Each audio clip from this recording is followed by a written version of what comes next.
welcome back, everyone. Now is a perfect time to look for owls, and here to explain why is naturalist Marie Walton from Johnny Appleseed. Welcome, Marie. Thank you so much, Chris. Yeah. Now is the time of year I like to call owl season, because here in Ohio we have 4 owls that are here all year long. We've got barn owls, barred owls, great horned owls, and screech owls that are with us all year long. But in the wintertime, we get a bunch more that come down south following the abundance of prey. So total this time of year, we have about 12 species of owls right here in Ohio. And not only do we have more owls than usual, but some of our year-round residents, like the barred owl or the screech owl, are going to be calling out to each other, trying to find a mate. It's nesting season for owls, for our year-round owls anyway.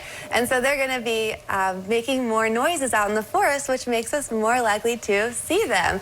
Because owls are really hard to locate since they fly completely silently. So they have specialized feathers, and if you were to look at an owl feather under a microscope, they have little serrated edges on each little tuft, and that kind of helps break up the wind, making it super quiet.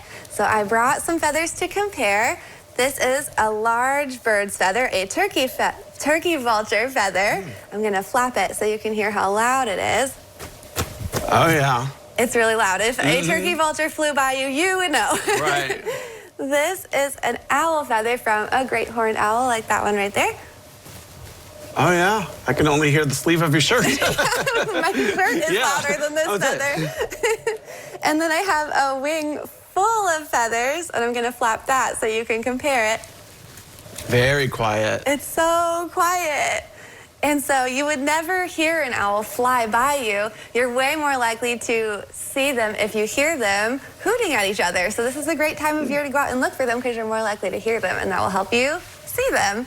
Owls are really cool, charismatic birds that are really neat to see.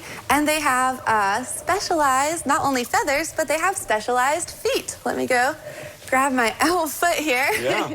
So owls are going to be eating things like mice, rabbits, frogs. In the springtime, they're going to be feeding their babies lots of insects, especially the caterpillars of butterflies and moths. And some owls, like the barred owl next to you, even eat skunks. Like this one. Yeah. Right there. Because they actually don't have a super strong sense of smell. So owls, if they're large enough to, they can eat skunks. Wow. And they're going to be doing this by finding them primarily with their eyes. They have excellent eyesight, so even though they don't have very strong sense of smell, they have amazing eyes, especially in the dark. And then they have very strong talons. So an owl's talon has pointy claws that help it grab. It's got a grippy, textured bottom that also help it keep a hold of the things that it grabs. And then owls are really interesting because, like all birds, when their grip is actually the relaxed state of the foot, where they have to expend energy to open it, where humans are the opposite. If you made a fist with your hand, you're expending energy and your fist would get tired. For an owl, that is actually the relaxed state of the foot. But they're going to be using their talons to grab up their prey so that they can eat it. And then owls don't have any teeth, so they can't digest every part of the animals that they're going to be eating. They're going to rip it into strips, and then they're going to throw up a little ball of hair called an owl pellet. And they're actually really cool. I brought one if you want to look at it. Interesting. It's got all the bones and teeth and parts of their prey that they couldn't digest. It's really interesting. Wow. So owls are really cool. That's crazy. I thought it was going to be gross, but it's actually super cool. It is pretty cool.